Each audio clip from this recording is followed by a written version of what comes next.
Die Welt, so scheint es zuweilen, ist aus den Fugen. Kriege, Klima, Flüchtende, Pandemien. Irgendwie herrscht permanent Krise. Was läuft eigentlich schief und wer ist schuld daran? Das haben sich meine heutigen Gäste gefragt, der Evolutionsbiologe Karel van Schaik und der Historiker Kai Michel.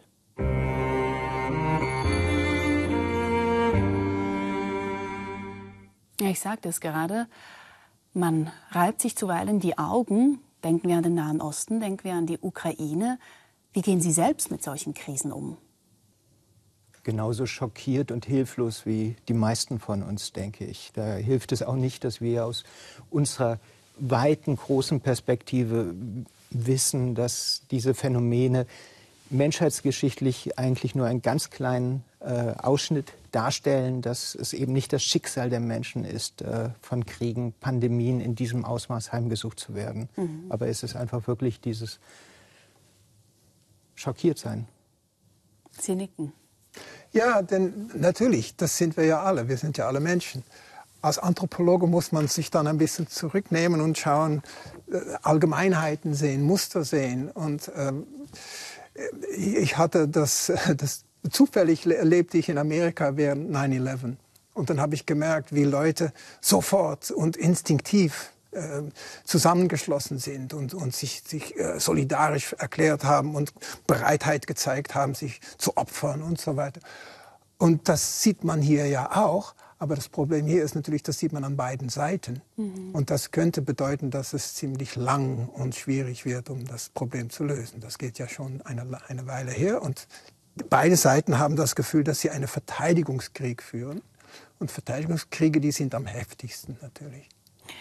Schauen wir uns doch mal an, was genau denn eigentlich mit dem Menschen schiefläuft. Weil Sie sagen ja in Ihrem neuen Buch Menschsein von der Evolution für die Zukunft lernen, sagen Sie, der Mensch sei nicht gemacht für die Welt, wie sie heute ist. Was fehlt uns denn, Herr Michel?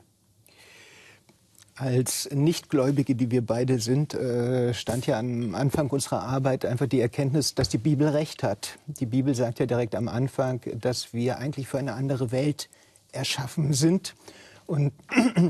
Und stattdessen leben wir jenseits von Eden in einer Welt voller Kriege, voller Katastrophen, voller Krankheiten. Die Menschen gehen sich gegenseitig an die Gurgel. Und man könnte wirklich den Eindruck haben, das ist wirklich die Natur des Menschen, das ist unser Schicksal. Und wir zeigen ja, nein, das ist es nicht. Da ist es eben wichtig, den Blick auf die gesamte menschliche Evolution zu weiten. Dann zeigt sich, dass unsere Evolution sich ja unter den Bedingungen von kleinen Gruppen vollzog, wo wir als Jäger und Sammler zusammengelebt haben, hoch solidarisch, gleichberechtigt, weil das die einzige Lebensversicherung gewesen ist, die wir hatten. Also wir sind eigentlich höchst kooperative Wesen.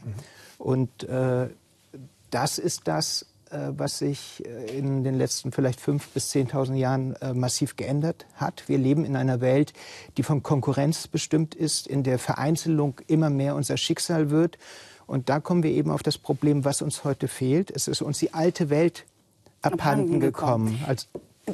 Die alte Welt abhanden gekommen. Sie sprechen ja auch von einem Ausnahmezustand, in dem wir leben.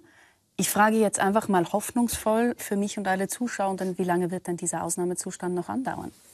Das können wir selber entscheiden. Denn auch wieder das, was wir die menschliche Natur nennen, Jäger-Sammler, wenn sie Entscheidungen treffen, dann geht das demokratisch, alle reden mit, alle fühlen sich verantwortlich, tragen also die Verantwortung für die Entscheidungen. Und so werden Probleme gelöst. Und so werden sie auch nachhaltig gelöst, würde ich sagen. Also das bedeutet, wenn wir unsere Demokratie wieder in Ordnung bekommen, dass dann die Probleme auch lösbar sind. Also wir wären für eine egalitärere Welt gemacht, sozusagen auch. Absolut. Also das ist das Lustige, wenn es Umfragen gibt über Ungleichheit. Dann erstens unterschätzen die Leute die Ungleichheit massiv. Und zweitens, wenn man dann fragt, ja, wie möchten Sie dann, dass es sei, dann sagt die Mehrheit weniger ungleich, also doppelt. Und das zeigt schon, dass wir, ja, man kann es instinktiv nennen, eigentlich eine Präferenz haben für perfekte Gleichheit. Gibt es nicht, das ist auch bei Jäger-Sammler nicht der Fall natürlich, aber für eine beschränkte Ungleichheit, die auch basiert ist auf Leistung. Basiert auf Leistung, das ist ganz interessant, das schreiben Sie ja auch in Ihrem Buch. Und da musste ich an den deutschen Soziologen Hartmut Rosa denken, der auch schon an diesem Tisch saß und der spricht vom modernen Menschen zum Verhältnis modernen Menschen zur Welt, von einem aggressiven Weltverhältnis. Hören wir ihm ganz kurz zu. Wir müssen innovieren, wir müssen beschleunigen, wir müssen wachsen und das können wir nur tun, indem wir mehr herstellen, mehr verteilen, mehr konsumieren. Und das führt zunächst mal dazu, dass die To-Do-Liste explodiert. Wir sind fast immer unter Zeitdruck und das ist fast flächendeckend so. Also Menschen in modernen westlichen Gesellschaften oder in Gesellschaften westlichen Typs klagen immer mehr über Zeitnot und es ist interessant zu gucken, wieso, weil die To-Do-Liste explodiert eigentlich. Also es gibt immer mehr Dinge, von denen wir das Gefühl haben, ich muss sie unbedingt tun. Und wenn ich keine Zeit habe, kann ich mich nicht auf Resonanz einlassen. Also dann muss ich schnell sein. Also wenn ich auf das Flugzeug erreichen muss, darf ich nicht mit Ihnen, nicht mit dem Sonnenuntergang, nicht mit der Katze in Resonanz treten. Das ist das eine. Das andere ist aber einfach auch, was damit einhergeht, ist eine Orientierung, eine Welthaltung, die auf Vergrößerung von Weltreichweite hin angelegt ist. Das heißt, ich will immer mehr erreichbar haben, zum Beispiel, weil ich es mir leisten kann, den Flug dahin, die Kur dort oder so etwas. Dann aber auch zum Beispiel technisch erreichen und anderweitig, also Welt verfügbar machen. Wir operieren in unserem Alltag, im Beruf, in der Schule, im Studium, in der Pflege, überall eigentlich, in dem, was ich stumme Weltbeziehungen nenne oder verdinglichte Weltbeziehungen, wo wir einfach liefern müssen, wo wir an Quoten gemessen werden oder an Leistungen, an Parametern, die wir zu steigern versuchen. Und da ist eigentlich kein Platz für Resonanzen. Da wird zielstrebig, instrumentell Welt bearbeitet. Ich spreche sogar von einem aggressiven Weltverhältnis. Ja. Also ich muss das tun, ich muss jenes lösen, ich muss das kaufen, ich muss dem antworten. Und dann versuchen wir, kleine Oasen zu schaffen, die sprichwörtlichen Wellness-Oasen.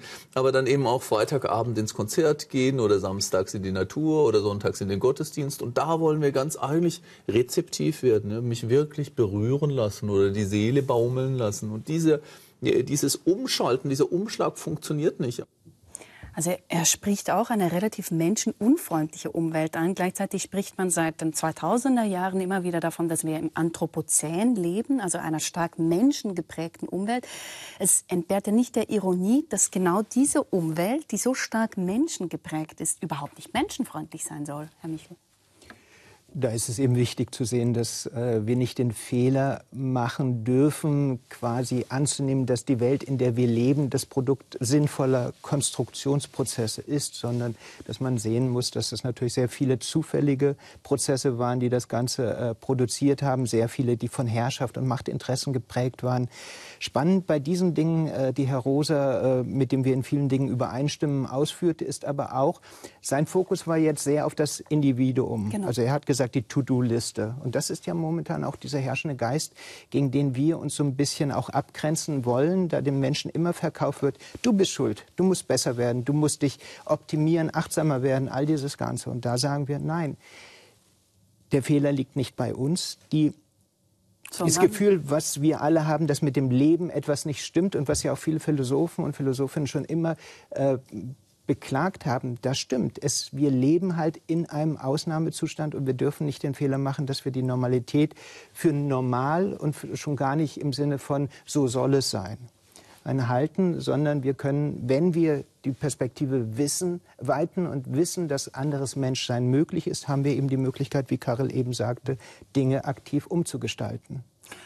Sie sagen, wir sind nicht selbst schuld. Heißt das, es gibt einen Schuldigen oder wo ist die Schuld zu suchen? Die Prozesse, die dann einfach immer, jeder Schritt macht Sinn. Ja, das hat angefangen mit Ansiedlung. Denn wer möchte schon jeden Tag 10, 15 Kilometer wandern, wenn es nicht sein muss? Mhm. Und danach kommt die Landwirtschaft, die wird immer intensiver. Und dann eines Tages werden die Ernten nicht mehr aufgeteilt, aber die werden dann privatisiert, könnte man sagen. Dann wird das Land und den Hof wird privatisiert. Und so allmählich schlittert man so rein in, was wir dann das Patriarchat nennen, wo es Privateigentum gibt, das vererbt werden kann, wo die erfolgreiche Männer sich viele Frauen nehmen können und dass diese Ungleichheit dann wieder mal multipliziert wird. Und das wird dann zum Usus, zum Brauch, das wird sogar zum Norm erhoben. Und dann sind wir plötzlich da und wir schauen vielleicht mal zurück, aber keiner weiß mehr genau, wie es ist.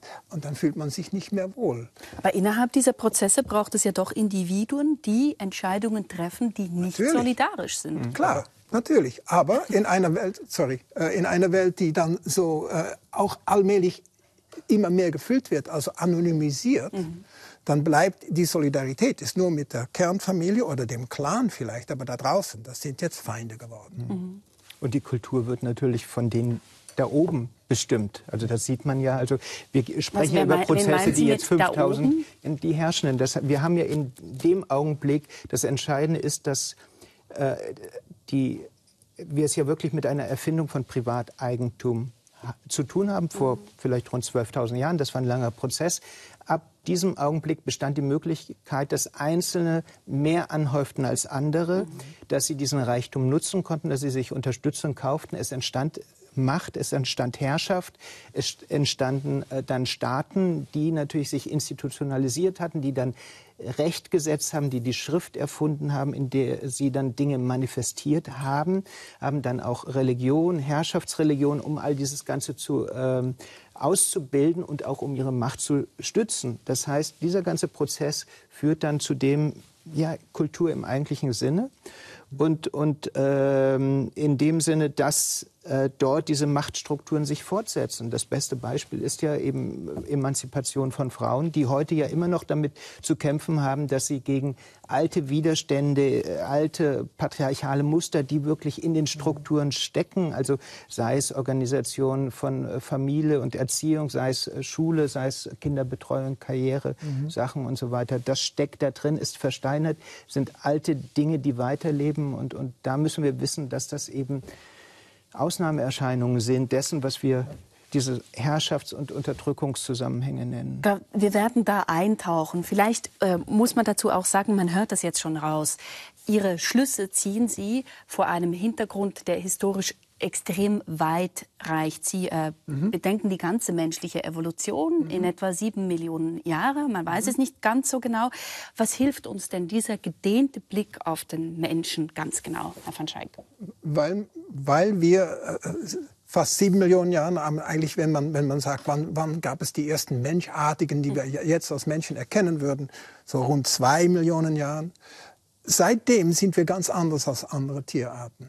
Und seitdem hat unsere Psychologie sich daran angepasst. Also die ist eine Veranlagung mit Präferenzen und Prädispositionen und was man gerne hat und was man nicht gerne hat, die wir immer noch rumtragen.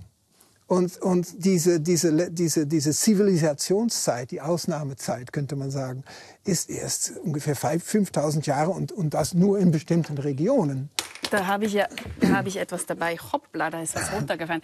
Das kann Sie ganz gut darstellen mit einer Uhr, oder? Also wenn wir jetzt diese Ausnahmezeit, die Sie gerade ansprechen, wenn man die in 60 Minuten sich vorstellt, können Sie uns mal erläutern, wie kurz das alles ist? Okay, also wir waren Jäger-Sammlerartig. Wenn wir sagen, der Mensch Homo sapiens, jetzt sagen wir, ist ungefähr 300.000 Jahre alt. Und dann fangen wir bei Null an und dann gehen wir mal durch diese ganze Stunde. Dann sind wir immer noch Jäger-Sammler, Jäger-Sammler, Jäger-Sammler. Und erst so gegen... Soll ich dir helfen? 2 vor, ja, fängt es dann ein bisschen mit der Ansiedlung an und mit 1 Minute vor 12 oder 1 in diesem Fall fängt dann die Zivilisation an. Und dann bin ich noch das ist unfassbar kurze Zeit. Ja, und dann bin ich noch ganz, wie sagt man das, konservativ. Denn eigentlich gibt es menschenartige Wesen schon viel, viel länger. Und diese Psychologie ist auch schon viel älter natürlich. Ja. Also da muss man sagen, dass wenn ich offiziell rechne, so seit Homo erectus, sagen wir mal, das ist unsere Gattung Homo, dann reden wir von 8-9 Sekunden in einer ganzen Stunde, dass wir zivilisiert sind. Ja. Ganz wenig Zeit und das Wichtige ist, die Zivilisation, das sind alles Erfindungen. Das hat man sich mal einfallen lassen. Das hat ganz wenig mit genetischen Änderungen zu tun. Und natürlich unsere menschliche Natur, das ist veranlagt, das hat mit Genen zu tun. Wir sind unglaublich plastisch natürlich auch mal, wie wir jetzt rumsitzen. Wir sind keine Jäger-Sammler mehr und wir vertreten nicht mehr genau deren Werte. Aber unsere Präferenzen sind noch da. Also unsere Präferenzen sind noch da, aber eben, wie Sie es jetzt gerade andeuten, die Evolution des Homo sapiens, die die hat unter ganz anderen Umständen sich eigentlich zu entwickeln begonnen, als wir heute sind. Und genau da liegt auch so ein bisschen der Knackpunkt, über den Sie in diesem Buch schreiben, oder? Mhm. Ja, diese alte, in Anführungszeichen, Natur tragen wir alle mit uns noch herum, weil die sogenannte Zivilisation, die ja dann eben mit Sesshaftwerden, Ackerbau und Viehzucht eintritt, ist einfach ein viel zu kurzer Zeitraum, als das hätte dazu führen können, dass sich das in unsere Natur, in unsere Gene einschreibt. Und das führt dann eben zu einer Diskrepanz, dass wir quasi diese alte Steinzeitwelt, die kleinen Gruppen, der Sinn für Fairness, das steckt alles noch in uns drumherum. Wir leben aber unter komplett anderen Lebensbedingungen. Damit können wir gut umgehen. Wir sind nicht determiniert durch diese ganzen Sachen, aber es führt eben zu etwas, was wir oft so als Reibung, als Knirschen, die Dinge passen nicht gut zueinander.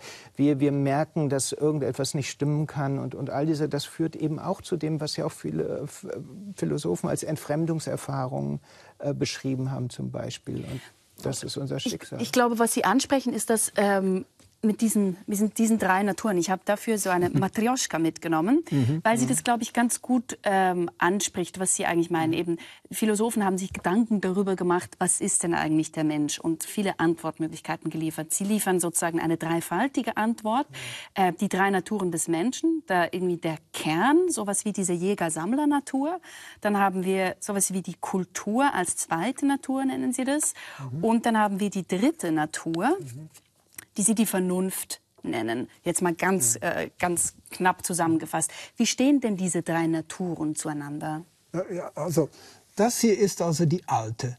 Das ist das Jäger-Sammler-Ethos, könnte man sagen. Und die ist also uralt und universell. Diese zweite Natur gab es natürlich immer auch schon ein bisschen Variation gab es immer, aber die hat sich natürlich sehr ausgeprägt, als mit der Ansiedlung und Entwicklung der Landwirtschaft, das unglaublich differenziert wurde. Es gibt Hackbaukulturen, es gibt Hirtenkulturen, es gibt intensive Landwirtschaft mit Zugtieren, es gibt jetzt industriellen Gesellschaften und so weiter. Und die brauchen alle ihre neuen Regeln und Gesetze und so weiter. Und die werden dann auch verinnerlicht. Und die fühlen dann genauso an wie diese erste Natur. Und das ist auch der Fehler, den vielen gemacht haben, wenn man nicht weiß, dass es das gibt. Und wenn man denkt, das Leben hat angefangen bei den griechischen Antiken, denn vorher gab es ja nur Wilden und Bestien und so weiter, ja, dann hat man ein inkomplettes Menschenbild. Und um das zu komplettieren, vielleicht das hier ist also unsere Vernunftnatur, die eventuell zur zweiten Natur werden kann natürlich. Das sind Lösungen, die man sich einfallen lässt und die dann weitergegeben werden und verinnerlicht werden, wenn sie irgendwie passen. Ja. Entscheidend ist eben, dass diese erste Natur in uns allen steckt, in all den Personen, auch die hier in diesem ganzen großen Fernsehstudio sind, die ist eben universell mit leichten Unterschieden. Das sind die kulturellen Prägungen, die wir in unserer Kindheit erfahren haben, in den Kulturen, wo wir aufgewachsen sind, in den Zeiten. Karel in Holland, ich in Deutschland, Sie in der Schweiz, Sie sind Frau, Sie haben andere, Sie sind viel jünger als wir. Und dadurch unterscheidet die sich. Und das Problem bei der zweiten Natur ist, deshalb nennen wir es ja auch so, das sind Dinge, die man also anerzogen bekommen hat, die man gelernt hat. Aber das erscheint uns dann plötzlich total natürlich. Und man hat eben vergessen, und das nennen wir dann kulturblind, dass das eben nur kulturelle Zufälligkeiten sind, die damit zusammenhängen, wann, wo wir geboren wurden und wie wir auferzogen wurden. Und da drin steckt dann leider immer dieses Konfliktpotenzial. Also in dieser zweiten Natur steckt dieses Genau, weil die unterschiedlich ist. Ja. Weil das hier ist universell, das haben alle Menschen. Das heißt, das hat den Vorteil, die hat natürlich auch schlechte Seiten, um das mal zu sagen. Aber das ist der Punkt, auf traut man ja dass gar wir nicht zu, ne? So klein. Und genau, und dann, das ist natürlich dann diese Vernunftnatur.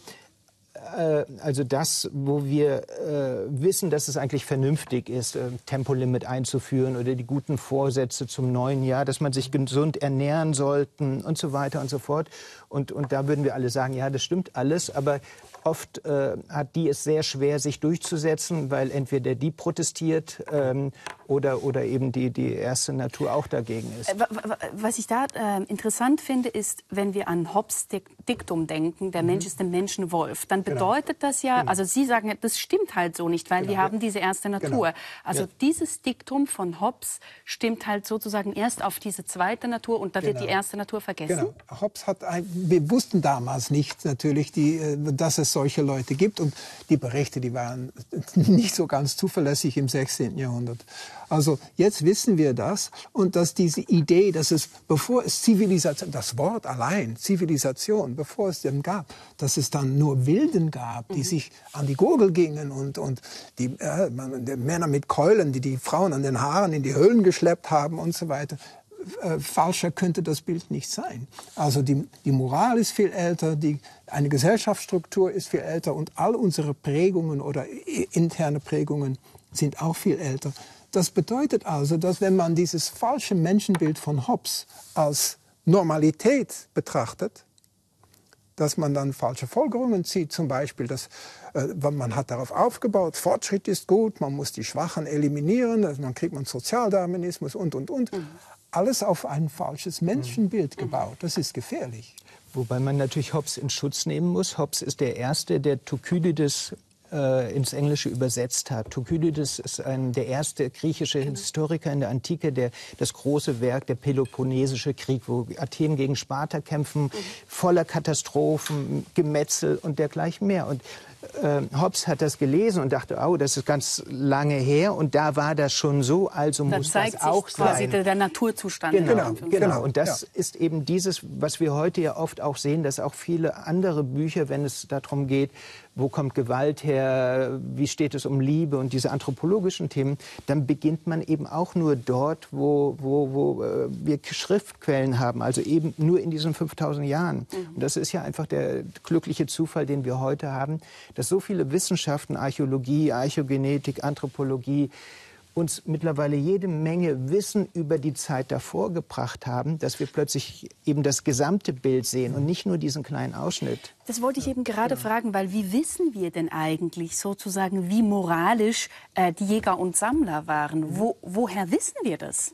Es gibt viele Quellen, die wir zusammenpassen, so wie Puzzlestückchen. Also erstens haben wir die Ethnographie, also jetzt leben kaum mehr Leute als Jägersammler. Noch ein paar, und die werden ganz intensiv studiert natürlich. Aber vor 100 Jahren, 150 Jahren gab es noch sehr viele. Und in all diesen Kolonien, die Kolonialmächte, die haben dann viele Leute dahin geschickt, um das zu beschreiben.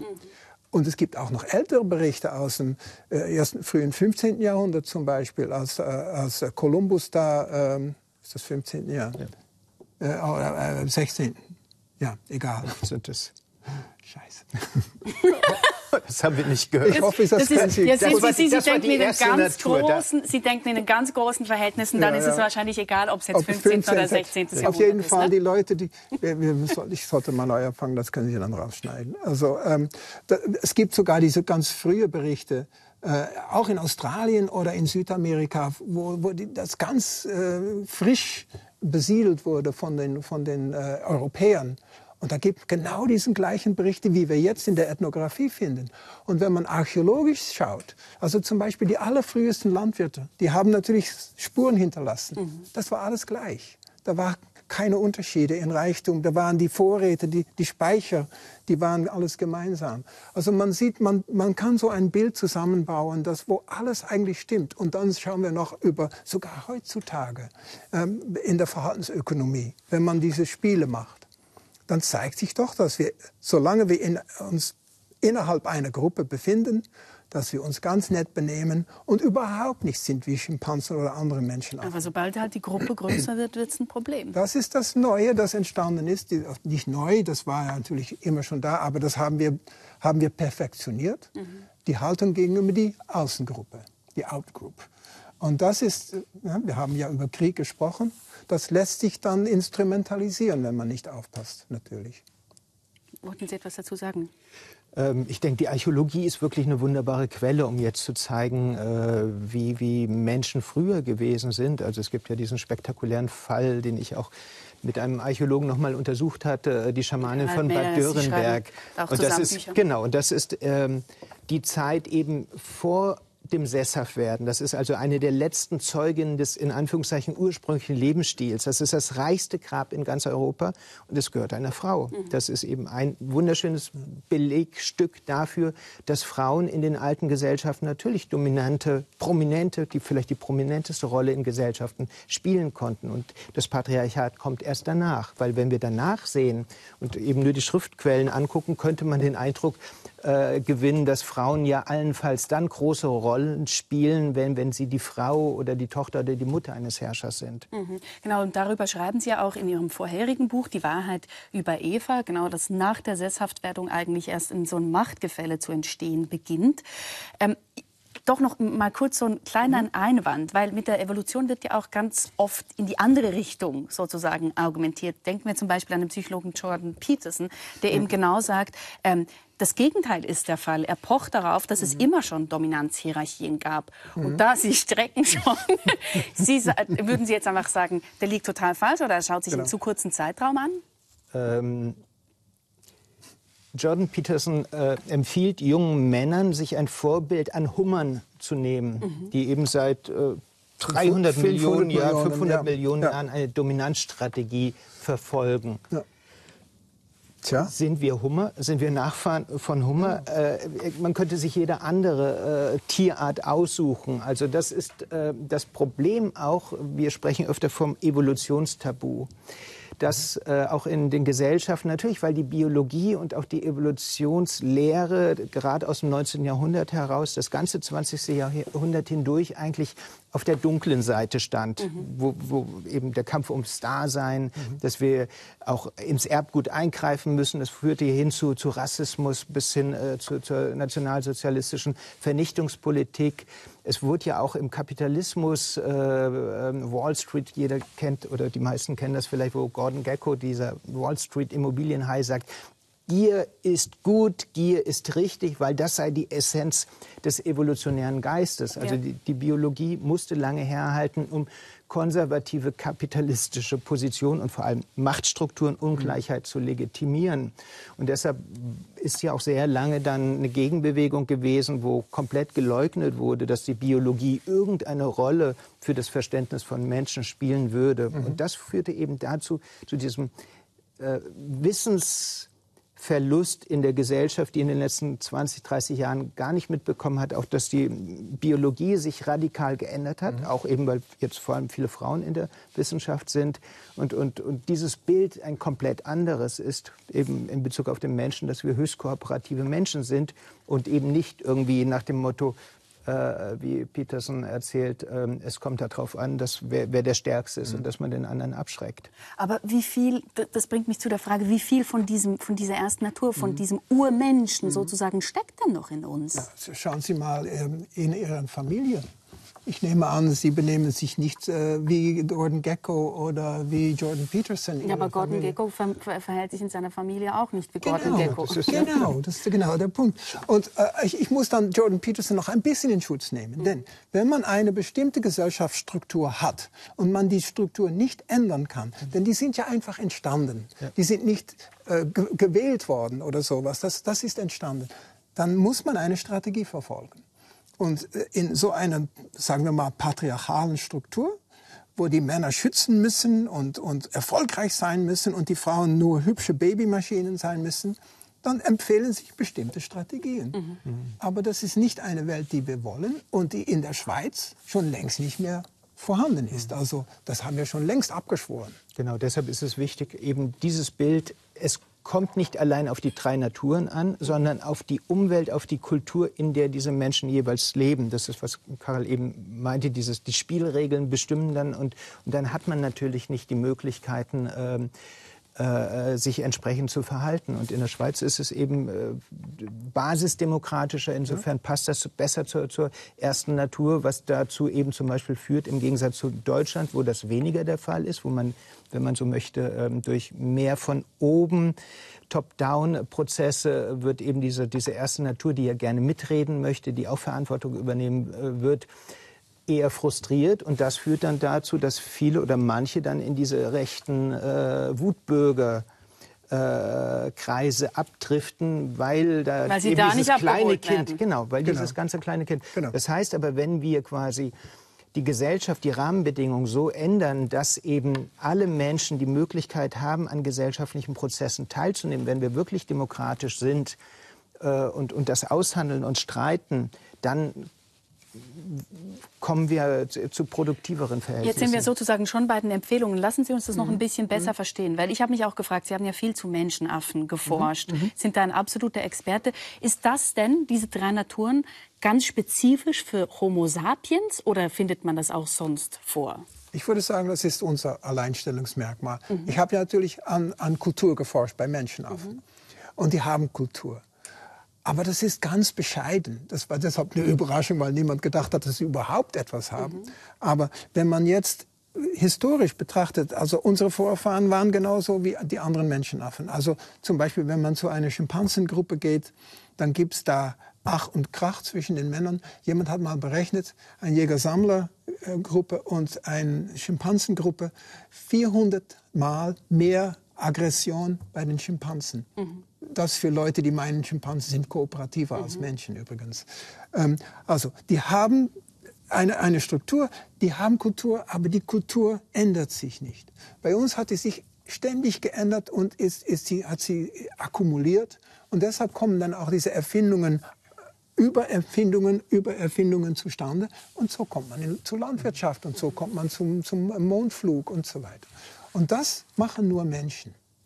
Aber das hat uns natürlich dazu geführt, dass die Sozialstruktur sich immer wieder anpassen müsste. Denn wenn man in einer Gruppe von 50 lebt oder in einem Land mit 50 Millionen, das macht natürlich einen Unterschied. Ja, klar. Und das ist ja auch ein schönes Beispiel, was mit uns eigentlich in den letzten 10.000 Jahren passiert ist. Damals Jäger-Sammler, erste Natur, dann gab es eben ein bisschen zweite Natur, die bestens dazu passte. Das wollte ich gerade fragen. Genau. Gab es damals denn nicht auch Ja, schon diese, weil wenn das zum Wesen gehört? Kulturelle Entwicklung, dazu gehören ja auch Geschichten, dazu gehört bestimmte Rituale, all diese Heilungssachen und auch bestimmte Medizin, Waffen, die irgendwo passen und irgendwo anders nicht. Genau. Und das führt dann wieder zu Geschlechterteilung oder nicht und so weiter. Genau. Und insofern war das eben bestens aufeinander abgestimmt. Auch die Vernunftnatur gab es natürlich, aber die war nur in Ausnahmefällen gefragt. Wenn es Streit war oder eine schwierige Entscheidung oder Klimakrise, solche Sachen. Und jetzt das Besondere ist ja, dass mit dem, was wir gerne so ein bisschen in biblischer Anklängen als diesen Sündenfall der Menschen, das Sesshaftwerden bezeichnen. Damals fing das ja überhaupt erst an mit richtigen Kriegen. Gewalt gab es vorher schon, aber systematische Kriege sind eben ein Produkt dieser neuen Welt. Die Pandemien, die Konflikte, die Ungerechtigkeit. Das führte dazu, dass man jetzt einfach auch natürlich diesen kulturellen Urknall hatte. Dass jetzt plötzlich die Menschen sich etwas einfallen lassen mussten. Und das führte dazu, dass einerseits natürlich die Vernunftnatur sehr stark gefragt wurde, aber auch quasi der kulturelle Aspekt der Persönlichkeit immer größer wird. Und die wurde dann immer kleiner dazu. Und das heißt, wir müssen ja auch heute, wenn wir gucken, was Kinder alles in der Schule lernen müssen, die ganze Masse und jetzt die ganzen Einflüsse, die kommen, diese zweite Natur wird immer größer und größer. Wir können damit umgehen, aber es führt eben dazu, dass dann auch immer mehr Reibungsfläche. Genau, immer mehr Reibungsfläche. Und genau. was noch dazu kommt, ist, jeder meint... Ich sehe schon, es gibt Gründe, weshalb die Bücher so dick werden, wenn sie zusammenarbeiten. Genau, denn jeder meint, dass diese zweite Natur absolut natürlich ist. Also, wie können Leute nur Hunde essen? Das ist doch völlig unmöglich. Oder Menschenopfer machen oder Witwen verbrennen oder und so weiter. Und wo das dann passiert, oder Kopfjagd machen, wo das dann passiert, ja, ich kann doch kein Mann werden, wenn ich keine Kopfjagd betreibe, dann kann ich nicht heiraten, das geht nicht, das muss ich machen. Also, man sieht, dass das die große Reibung ist. Das hier teilen wir ja eigentlich alle. Aber hier gibt es wahnsinnige Unterschiede zwischen Kulturen, die sich überhaupt nicht verstehen, weil sie meinen, das ist das einzig Richtige. Und das gibt auch bei Religion natürlich. Genau, das wollte ich gerade sagen. Sie haben es Ja. mir vorweggenommen, weil das ist natürlich eine große Reibungsfläche. Und bei Ihnen ist interessant zu lesen, ich finde, das ist auch eine interessante Wendung innerhalb des Buches, dass Sie sagen, die Religion Sie sprechen von einem animistischen Substrat, also sowas wie ganz Maßgebliches in dieser ersten Natur des Menschen steckt das drin, also irgendwie auch so ein Bedürfnis. Was heißt das ganz genau, wenn das so maßgeblich ist für den Menschen? Ja, erstens, hier, die Veranlagung ist, dass Kausalität ist immer sozial. Das bedeutet, es gibt immer jemand, der dahinter steckt. Wenn ich diese Person nicht sehen kann, ist die einfach unsichtbar. Aber diese Naturkräfte, Berge, aber auch Ahnen, die handeln, ohne dass wir das sehen können, aber die handeln sicher wie Menschen. So ist unsere Kausalität. Wir hätten ja kein unsere anderes Wahrnehmung. Modell. Sie sprechen jetzt dieses Hyperactive Agency Detection Device an, das man in der kognitiven Religionswissenschaft so nennt. Also wenn ich irgendwie durch irgendwie ein Feld gehe und dann sehe ich, hier drüben bewegt sich was, dann denke ich eher, dass da zum Beispiel irgendwas Übermenschliches oder ein Tiger ist, um mich zu schützen. Ja. Und daraus entwächst dann irgendwann die Idee auch einer beseelten Natur. Wenn ich keinen Aktor erkennen kann, dann muss ich ihn annehmen. Wir sehen das übrigens auch schon bei Affen. Also das ist interessant. Was heißt das genau? Ja, wenn man macht ein Experiment und dann tut, als ob jemand da ist und dann erwarten sie auch, dass jemand da ist. Denn wir können ja nichts anderes, wenn man nicht aufgeklärt ist und viele Jahre Physik studiert hat und so weiter. Das ist das eine. Das andere ist, dass wir glauben, dass die Seele unsterblich ist, dass Leib und Seele zwei getrennte Sachen sind. Und wenn man diese zwei Elemente zusammennimmt, dann haben wir schon die Grundelemente für Religion. Denn wenn die Gesellschaften sich ändern, jetzt kommt die zweite Natur ins Spiel. Die sind dann Renner, die Matrioschkas-hier. Ja, das ist perfekt. Nur ist die heutzutage viel größer geworden.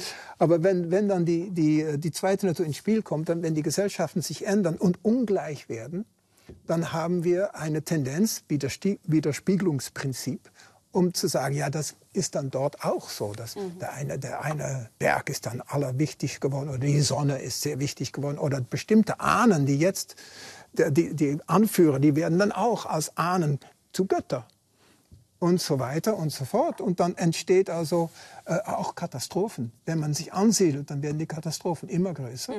Die müssen dann auch wichtigere Ursachen haben. Das bedeutet auch, dass die unsichtbaren Akteure viel größer und wichtiger geworden sind. Und so kommt man zu, was wir jetzt Religion nennen.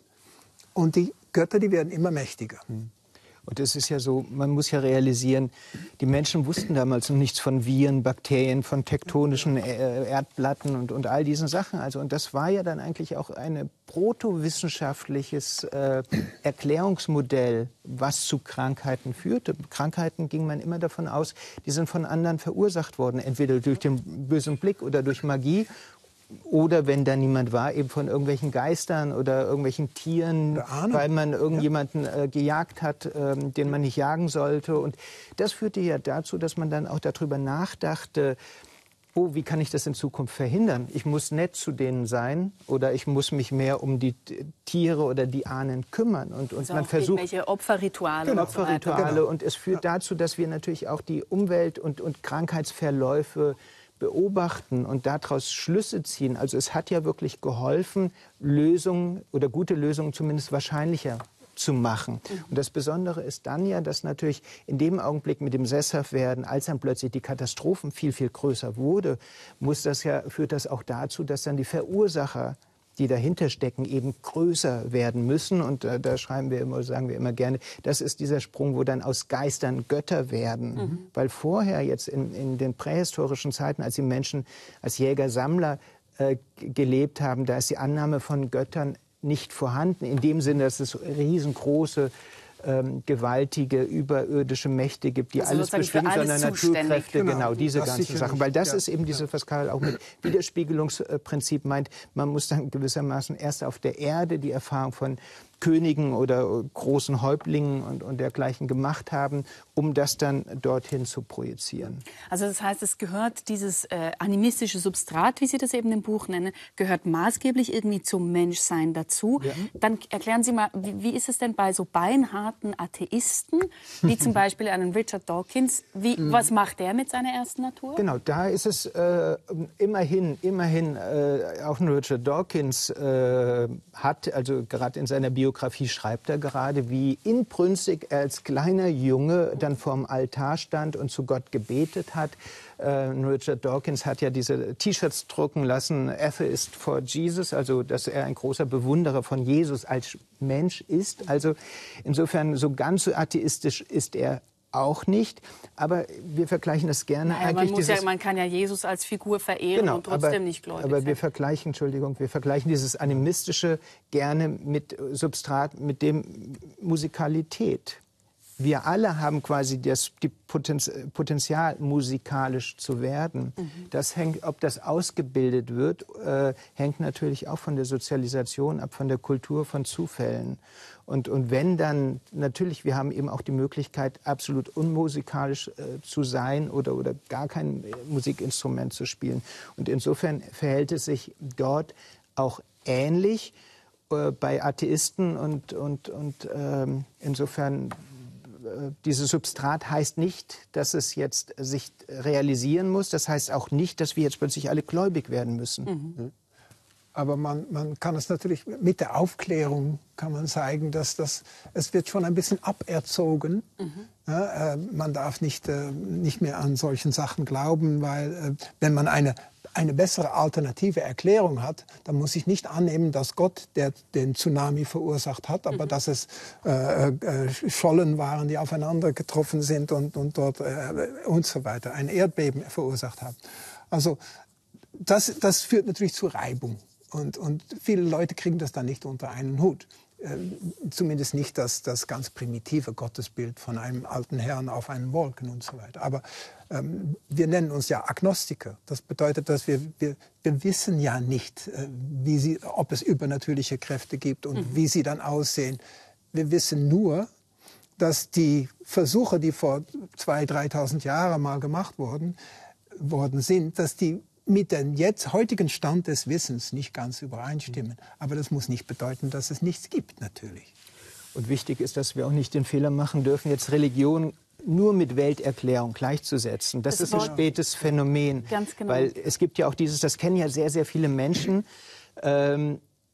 das Gefühl des Aufgehobenseins, dass dort mehr Dinge sind, irgendwie zwischen Himmel und Erde, dass das Schutzengel, dass irgendjemand bestimmt, dass man auch mit den Toten sprechen kann. Und das sind dann auch schon so diese Sachen, dieses animistische Substrat, was in uns allen ist. Als Wissenschaftler oder wissenschaftlich geprägter Mensch ist für mich völlig klar, nach dem Tod, das ist das Ende. Da gibt es danach nichts. Da kriege ich dann Panik, wenn ich darüber nachdenke. Wenn ich aber so meinen Intuitionen vertraue, steckt da etwas in mir, das sagt, wer weiß, da geht es vielleicht doch noch weiter. Also so genau können wir es nicht wissen. Und da merke ich, dass ich dann in diesen Augenblicken dann eben meiner ersten Natur folge, was Karel ja vorhin dargestellt hat, dass man eben intuitiv glaubt, dass das Ende des Körpers nicht automatisch das Ende der Seele bedeutet, sondern dass sie vielleicht in anderen Zuständen weiterlebt. Und deshalb leben ja auch viele Menschen in einem viel größeren Kosmos als im Realen, weil sie eben glauben, um sie herum sind die Geister, die Seelen oder andere Naturkräfte. Und das ist ja auch das, was Jäger und Sammler immer schon getan haben. Die gesamte Welt war beseelt und man stand in der Beziehung zu vielen Personen, die nicht immer nur Menschen sein müssen. Und das ist ja auch das, um auf Hartmut Rosa zurückzukommen, was Rosa ja als Resonanzbedürfnis. Wir verlangen alle und die Welt um uns herum ist still geworden. Von Camus gibt es ja dieses wunderbare Zitat, woher diese Erfahrung der Absurdität kommt, dass das Leben uns absurd erscheint. Und er sagt, naja, der Mensch fragt, und die Welt um ihn herum gibt keine Antwort. Sie schweigt vernunftwidrig. Und das ist dieses Problem. Aber schauen wir uns doch noch mal ganz danke Ihnen. Schauen wir uns doch noch mal ganz kurz an.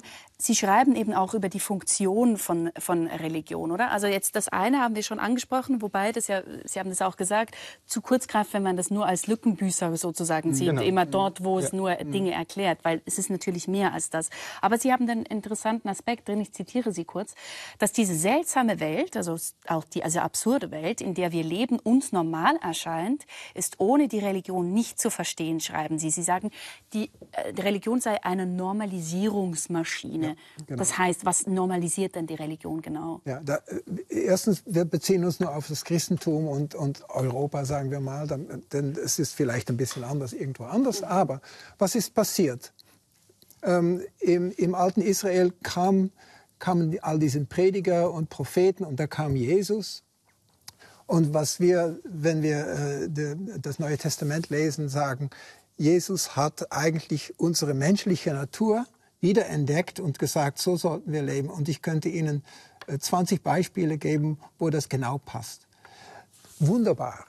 Also deshalb Atheists for Jesus, alle sind begeistert, wenn man sagt, was macht der Jesus? Der predigt Gleichheit, Teilen, Versöhnung, Fraueninklusion und. Und sogar nett sein gegenüber Feinden, nicht? Bergpredigt. Unglaublich. Also das geht gegen die Elite ein. Er hasst Reichtum, denn das ist ja meistens nicht gut, wie sagt man das, angesammelt. Und dann ist da etwas passiert. Und was ist passiert? Das kann Kai immer besser erzählen. Ja, es war jetzt natürlich auch die Frage so ein bisschen in Richtung Normalisierungsmaschine, ja, wie genau. Die Normalität entsteht. Und das ist ja auch das Besondere beim Monotheismus, dass die Bibelautoren, gerade am Anfang der Bibel, wollen ja erklären, warum die Welt so ist, wie sie ist. Und da sie monotheistisch nur einen einzigen Gott als Erklärung haben, müssen ja die Dinge, wie sie sind, quasi Gott gegeben sein. Und das Schlechte ist dann Schuld der Menschen, weil es kann ja nicht sein, dass ein guter Gott, der hat ja auch die Geschlechter gleich erschaffen, insofern hat die Schuld für die Unterdrückung der Frauen wird einer Frau zugeschoben, was natürlich wieder eine männliche Meisterleistung der Bibelautoren ist. Aber die erklären natürlich dann die Welt als normal, weil sie eben nur diesen Blick haben auf das, was Gott mit der Schöpfung gemacht hat und was danach schiefgelaufen ist.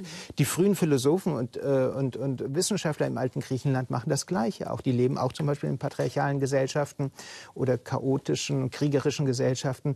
Und sie erfinden dann Geschichten, Mythen oder pseudowissenschaftliche Erklärungen, würden wir das heute nennen, eben, wo sie sagen, ja, das ist eben die schwächere Natur der Frauen, deshalb herrschen Männer und so weiter. Also die Macht ist quasi, und deshalb unser Begriff Kulturblindheit, dass Dinge, die das Produkt langer kultureller Entwicklungen sind, die werden verabsolutiert und dann eben die Ursache dafür entweder der Natur oder Gott zugegeben. Und das ist dann eben die Leistung der evolutionären Perspektive, die eben dann diese 8 oder 9 Millionen Jahre in den Blick nimmt, die eben zeigt, wie sich die Dinge entwickelt haben und die eben zum Beispiel zeigen, die Männerdominanz ist eben quasi nur ein Zustand, ein Phänomen dieses Ausnahmezustands der letzten 5000 Jahre.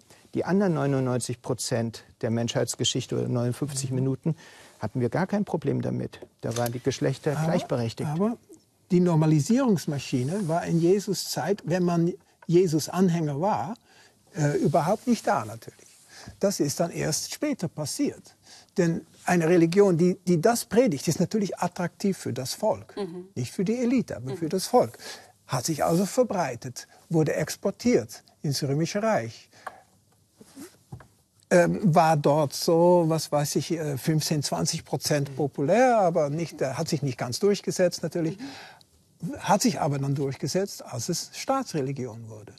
Und wenn man jetzt liest, was dann die Staatsreligion uns alles vorschreibt und was daraus entstanden ist, das römisch-katholische Christentum mit strengen Hierarchien und riesigen Reichtümern und absolute Ausschließung von allen Frauen und so weiter, dann hat das nichts mehr mit der Jesusbewegung zu tun. Deshalb sprechen Sie dann auch von Religion von oben oder von Herrschaftsreligion, Genau. weil das dann auch einen Einfluss darauf gehabt hat, wie die Leute zum Beispiel diese ganzen Ahnenkulte und so weiter gelebt haben oder eben nicht mehr leben konnten, oder? Dürften. Und das ist dann diese Normalisierungsmaschine, die diese institutionelle Religion, die Staatsreligion geworden ist.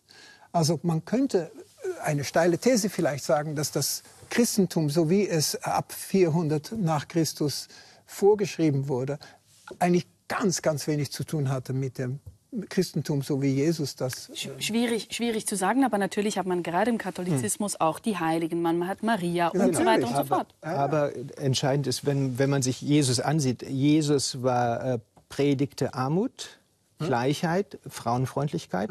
Die katholische Kirche wird vermutlich die reichste Institution der Menschheitsgeschichte. Sie wird die hierarchischste Institution und die frauenfeindlichste.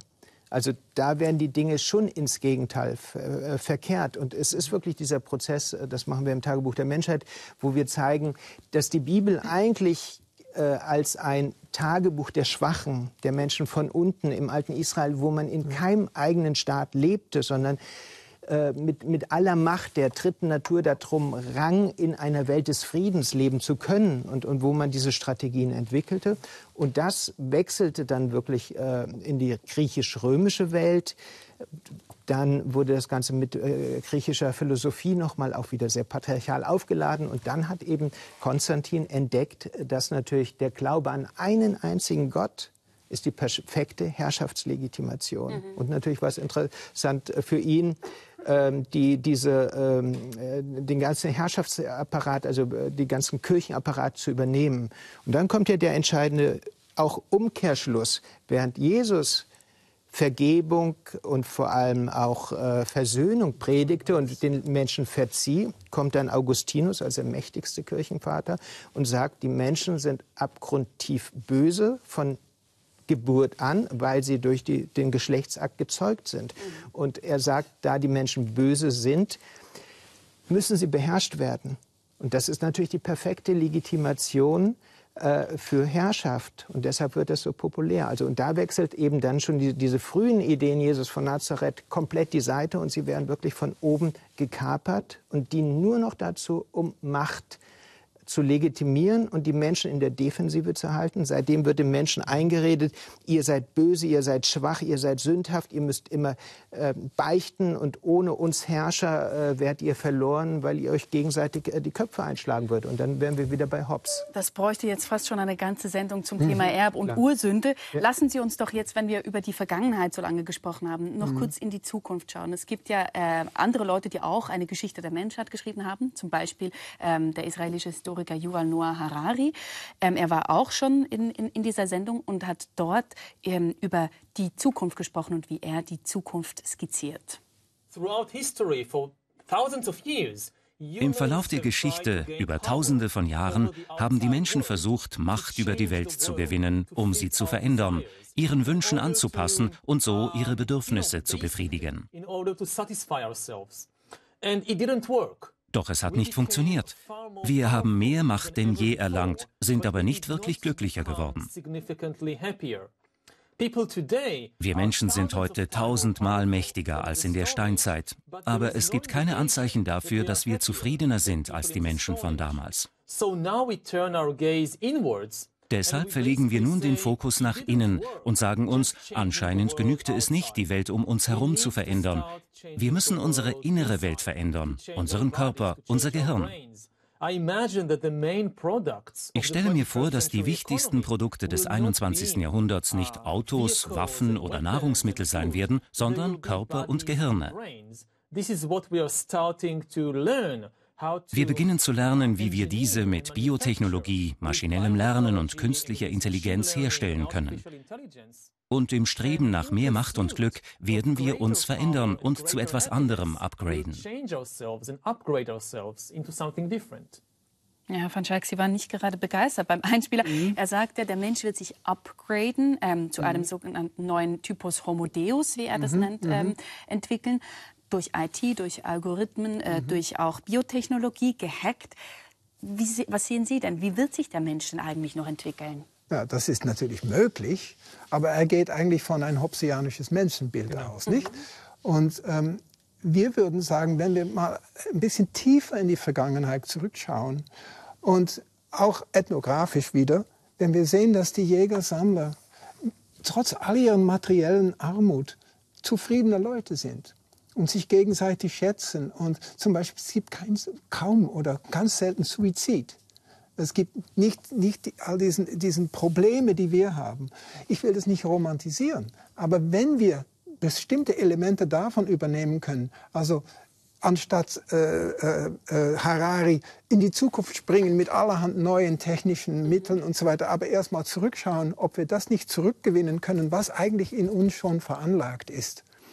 Und das können wir, indem wir eine demokratische Gesellschaft produzieren, wo alle mitreden können und wir zum Beispiel die extreme Reichtümer und die extreme Ungleichheit und damit natürlich eine Macht, die die Demokratie sehr bedroht. Wenn wir das ein bisschen runterfahren können, dass wir dann ohne Hightech und so weiter eine Gesellschaft kreieren können, wo die Menschen viel glücklicher sind, dann brauchen wir all das nicht. Aber eben, wie machen wir das denn? Hier haben wir noch die Uhr. Wir können die Zeit ja nicht sozusagen zurückdrehen. Zu dieser Jäger- und Sammlergesellschaft. Genau, das ist aber ganz wichtig. Deshalb, wir wollen ja auch nichts romantisieren. Also wir wollen da nicht hin zurück. Und vor allem, selbst wenn wir es wollten, ist das absolut unmöglich. Wir leben unter komplett anderen Bedingungen. Und diese zweite Kultur und die ganzen Institutionen herum, das ist ja auch das, was wir versteinerte Geschichte nennen. Und das hat eine riesige Macht. Also insofern, aber entscheidend ist, das, was wir sagen, ist, wir wollen das Wissen, was da ist, zur Verfügung stellen. Und wir glauben, dass wir damit dann auch gesellschaftliche Diskussionsprozesse in Gang setzen können, die dazu führen, dass wir alle zusammen in Frage stellen den Weg, den wir momentan begehen. Und wir sehen es alles, dass es so nicht weitergehen kann. Und das Problem bei Harari ist ja eigentlich, dass er dann eigentlich evolutionistisch ist. Also er sieht eine ganz klare Entwicklung, Macht, Macht, Macht. Das sei einfach die ganze Evolution hindurch und dadurch kommt nur eins zum anderen. Also er hat so diesen Autobahnblick irgendwie. Und wir sagen, nein, es gibt natürlich überall Abzweigungen und es gibt immer Möglichkeiten, innezuhalten und zu gucken. Das heißt, im Gegensatz zu Harari würden wir uns nie anmaßen, und zu schreiben oder zu skizzieren, wie die Zukunft aussehen könnte. Also wir haben genügend Probleme zu verstehen, wie wir in diese Misere geraten sind, in der wir uns alle derzeit befinden. Und zum Schluss des Buches schreiben Sie aber dann trotzdem, haben Sie so 12 Prinzipien sozusagen, teilweise auch moralische Prinzipien. Ich habe mich dann gefragt, hilft das denn wirklich? Sind ja sozusagen Prinzipien aus dieser wahrscheinlich dritten Natur heraus. Hilft uns das wirklich, uns zu verändern? Die Idee ist, dass wir mit diesen Prinzipien wieder näher zu dort kommen. Und das sind eigentlich Prinzipien, die niemanden erstaunen sollen, denn eigentlich ist das die Grundprinzipien für Menschsein, deshalb das Buch. Also wir müssen einfach wieder zurückkehren zu diesen Prinzipien, dass wir alle Leute ernst nehmen, dass wir auf alle hören, dass niemand sich wichtiger fühlt als anderen und zum Beispiel die Überreichen, die dann 10.000 Mal mehr CO2 und Sie denken jetzt, dass Sie die Überreichen damit erreichen werden? Nein, aber die große natürlich Masse, nicht. Genau. Die anderen. Wenn wir die Demokratie irgendwie lebendig machen können und alle Leute, wenn Leute sich verantwortlich fühlen für etwas, dann sagen sie nicht nur nein, dann machen sie mit. Und ich weiß, das ist vielleicht naiv, blauäugig und so weiter, aber die Alternative ist viel unschöner. Ganz gut. Aber wichtig auch, weil Prinzipien klingt so, als würden wir jetzt am Ende dann doch plötzlich dem Menschen Lernen erteilen wollen. Nein, was wir machen ist, auf gar keinen Fall. Wir sagen nur Navigationshilfen, also dass wir eben gucken, wir müssen identifizieren, was sind Aspekte der ersten Natur, die wir heute aufgrund von Argumenten gut finden. Wenn wir neue Lösungen finden, die dazu passen, haben die einen riesen Vorteil, weil die uns selbstverständlich erscheinen. Also deshalb kann es in diese Richtung gehen. Deshalb liegt es ja auf der Hand, dass wir sehen, wir kommen überall in die Isolation, in die Vereinzelung. Einsamkeit ist der Hauptfaktor für Depression, für Krankheit. da ist es völlig banal zu sagen, wir müssen sozialer werden, wir müssen auch institutionell neue Lagerfeuer schaffen, an denen man zusammensitzt und spricht und diskutiert und dieses Ganze und nicht immer noch quasi externalisieren, perfektionieren. Ich nehme das als Schlussplädoyer. Vielen herzlichen Dank für dieses Gespräch, Herr Michel, Herr van Schaik. Gerne. Wir haben zu danken. Danke. Ja, danke euch fürs Zuschauen. Wenn ihr mehr erfahren wollt, hier drüben haben wir eine Sendung zum Patriarchat und diejenige mit dem Soziologen Hartmut Rosa. Ich schlage vor, abonniert doch diesen Kanal, dann sehen wir uns beim nächsten Mal wieder.